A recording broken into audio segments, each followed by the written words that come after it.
friends, it's Christy. Welcome back to my channel. Today I'm going to be making a card using the Sending Squeezes stamp set by Blade for MFT stamps. So I've stamped the images out on Spectrum Noir Ultra Smooth Premium White cardstock with Lawn Fawn Jet Black ink, and I'm going to be coloring with my Copic markers to match some pattern paper from the Simple Stories Acorn Lane 6x8 pad. So I will tear out the sheet that I want to use as my color palette inspiration and tuck that under my cardstock panel. And I will jump right in with this lovely large critter stack. I am going to begin with the largest of the critters, which is the elephant, and I'm going to use some warm grays for that. I pulled out W00, W1, W3, and W5. I'm starting with that W5 and laying in some shadows along the back of the elephant's head. And then I'm also going to do it on the top of the trunk. You could also do it on the underside of the trunk, but since the turtle was there casting a shadow, I just decided to put it on the top. And then I'm also going to shade in the space behind, which would be the rest of that elephant's body.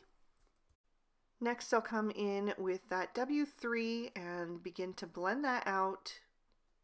So there's actually no gray in that pattern paper, but since it is mostly warm tones, I decided to go with the warm grays because I thought that would tie in the best.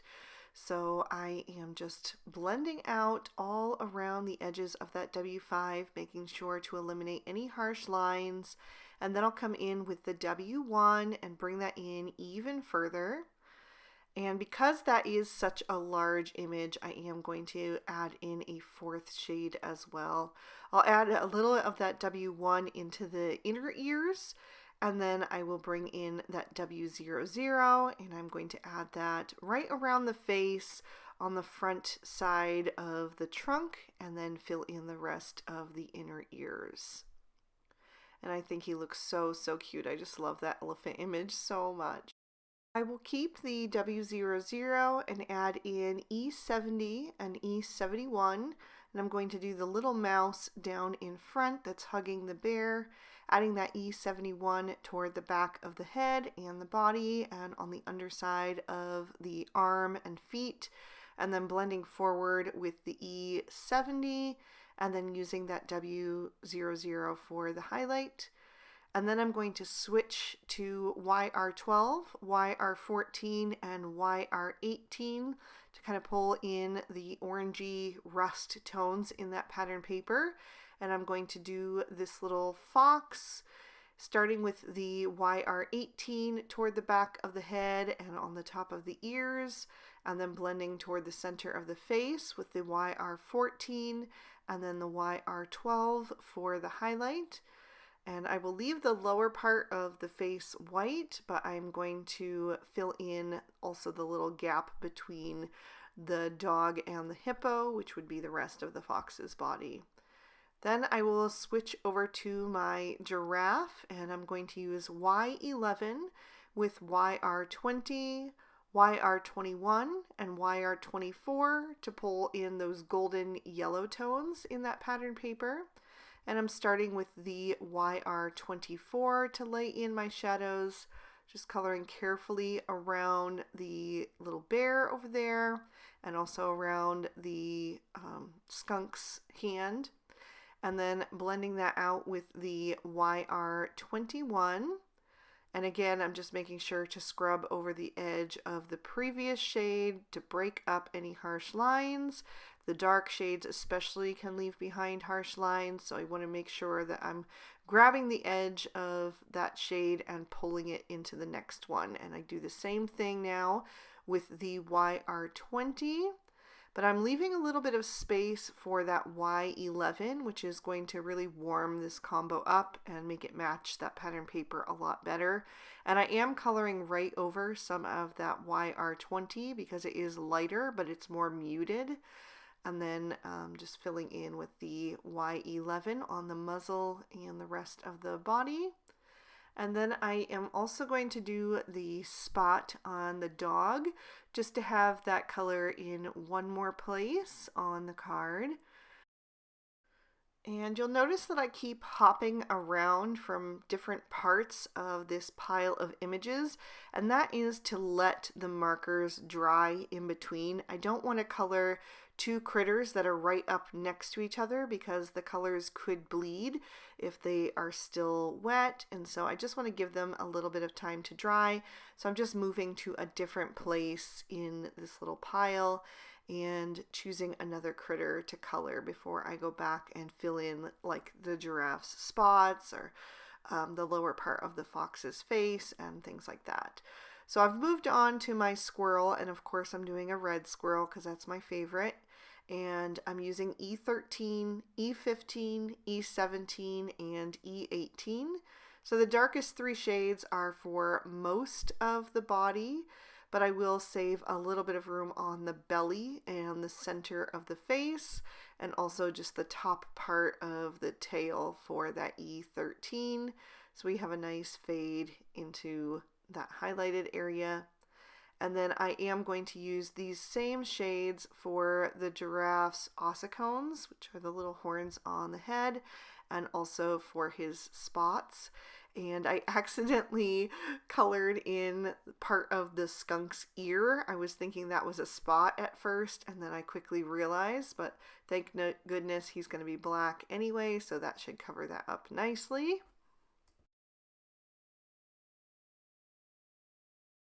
Next, I'm going to move up to the sloth, and I'm going to bring in some muted brown shades for him.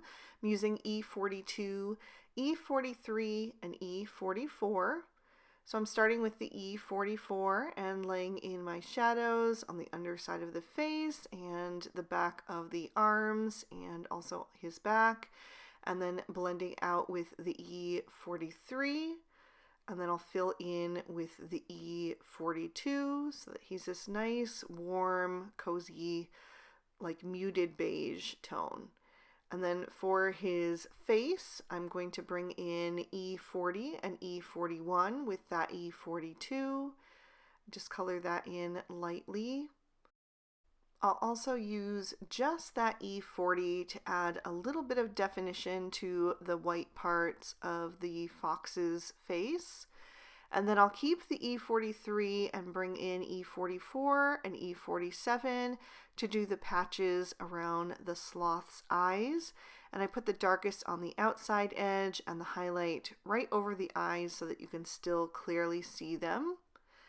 Then I'm going to switch to a warmer brown tone. I'm using E50, E51, and E53 for the little dog.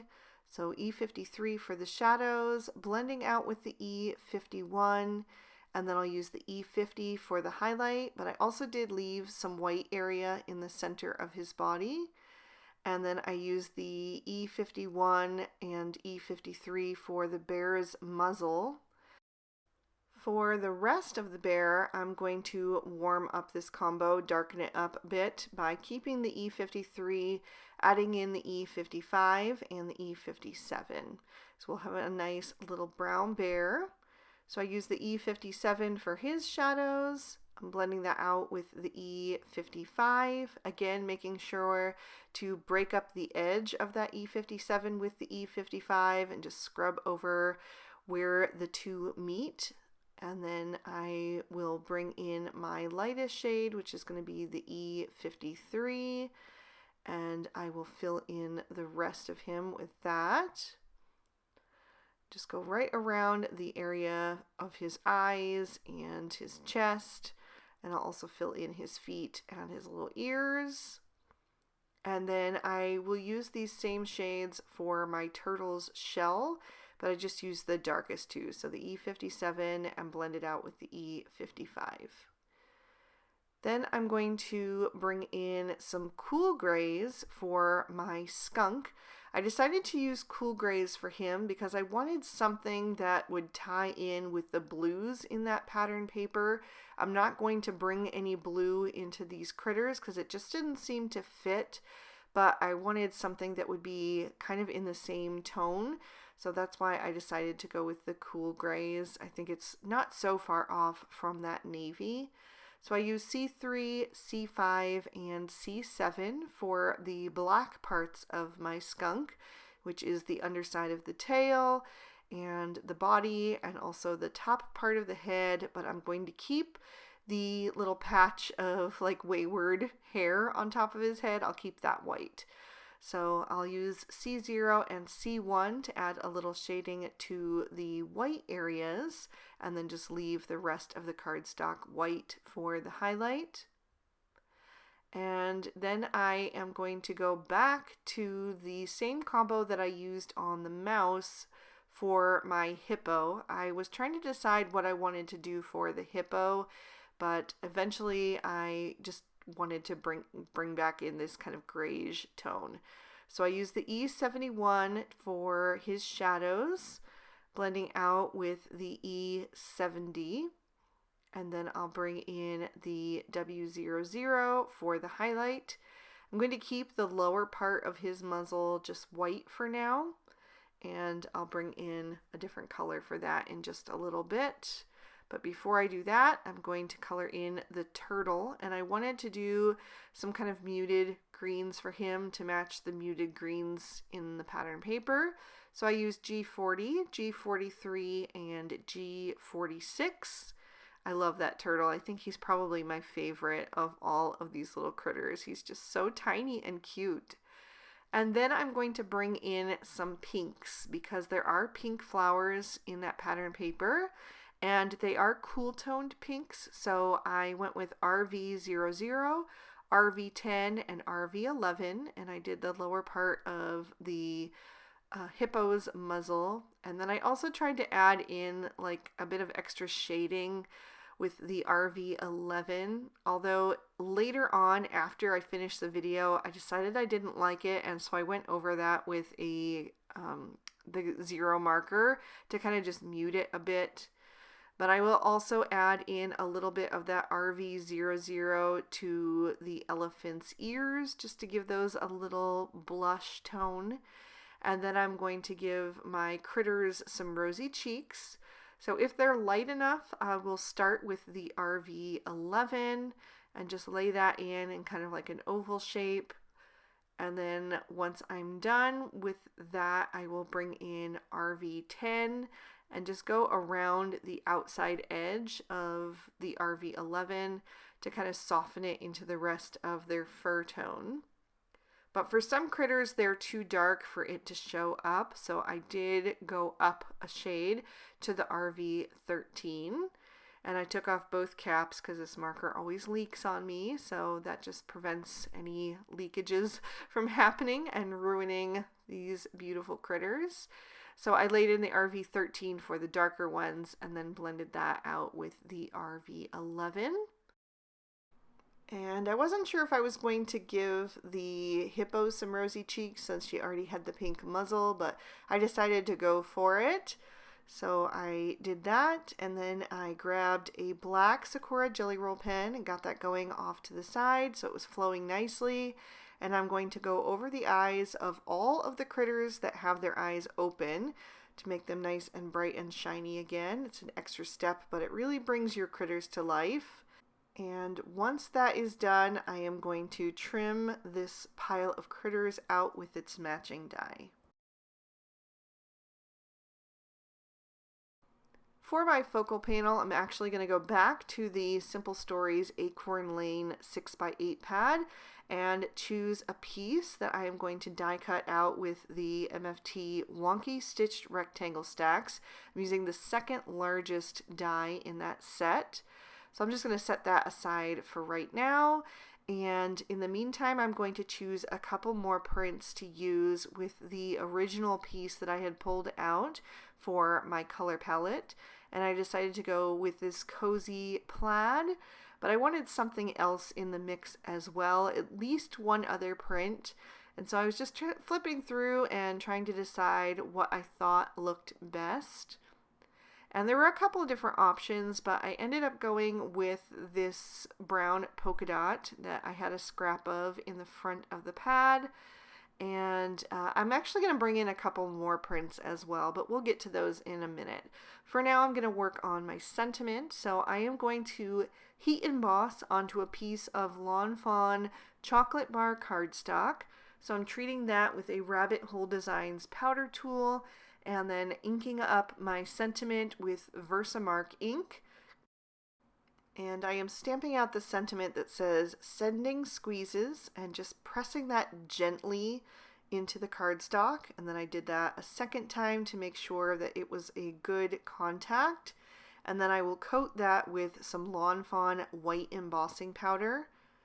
Tap off the excess from the back, and then I will heat my heat gun off to the side for about 30 seconds to a minute, and then bring that to the cardstock. And I like to heat from both the back and the front to try to minimize any warping until that powder is all melted and bright white. Then I'll pop my card base in my MISTI so I can stamp on the inside. I'm using Lawn Fawn Craft cardstock and stamping in walnut ink.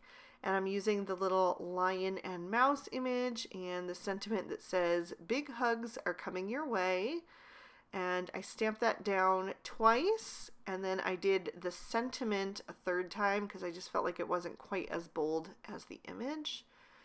So I also cut down an extra piece of white cardstock just to give the pattern paper focal panel a little bit more stability because I want to pop it up on my card. So I'm just going to glue these two together. And then I also wanted to add a little extra interest, mainly on the left side since we have so much going on the right.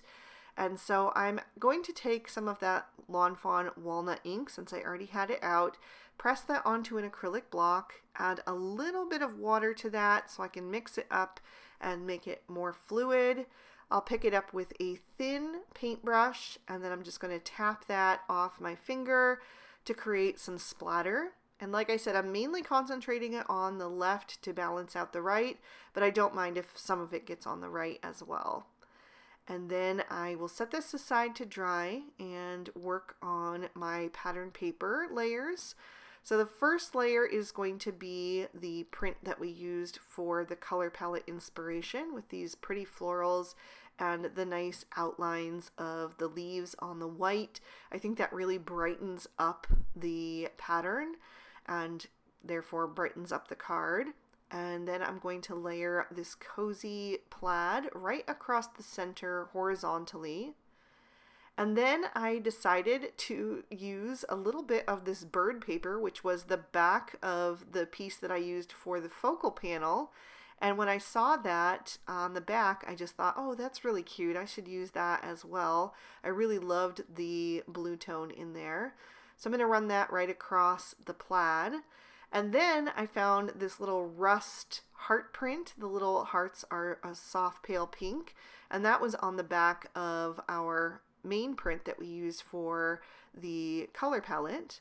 So I am going to add that piece over on the right hand side, and then I've cut down a thin strip of the polka dot, and I will run that down the right hand side as well. So I'm really layering up the pattern paper on this card, but I love pattern paper and I haven't really layered a whole bunch up in a long time, so I was having so much fun with it.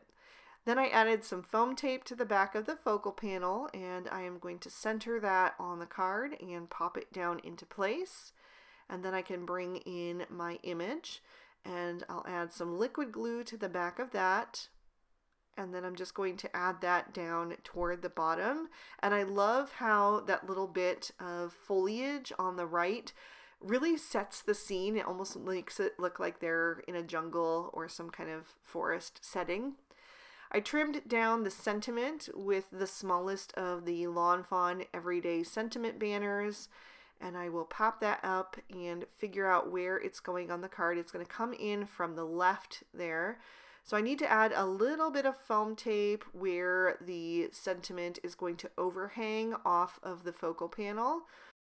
So I added that, and then I'm going to use liquid glue for the rest of this banner.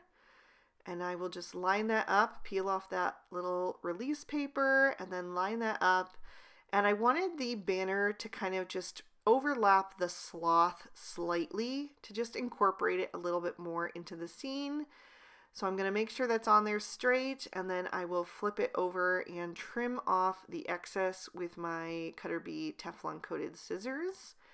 For an embellishment, I decided to add some enamel dots. I didn't want to do sequins. I wanted something a little bit different.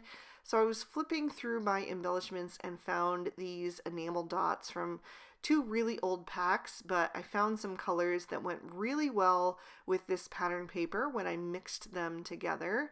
So I am just kind of deciding which color I want to use in which size, and I ended up going with a tiny pale olive green right between the words sending and squeezes, overlapping that banner just a little bit, which also helps incorporate it into the scene. Then I'm going to take a medium of this dark brown and a large of this kind of like rusty orange shade. So just the 3, but I thought that kind of tied in nicely with the color palette and helped fill in some of the empty space on that left quarter. And I decided not to add any glitter to this one just because it felt a little bit more on the masculine side. But there is an up-close look and another peek at the inside. I'm really pleased with how this one turned out, especially with all of those gorgeous fall colors, both in the layers of pattern paper and the coloring. So if you enjoyed it too, please be sure to hit that like button and leave me a comment down below. I'd love to hear from you. Subscribe to my channel if you haven't already, and ring that notification bell if you want to be alerted when I post new videos. The supplies I use will be listed and linked in the description bar below in case you'd like to pick up anything for yourself. And if you'd like to keep watching, here are 2 extra videos I thought you might also enjoy. Thank you so much for spending your time with me today. I hope you had a good one, and I'll see you soon in another video. Bye-bye.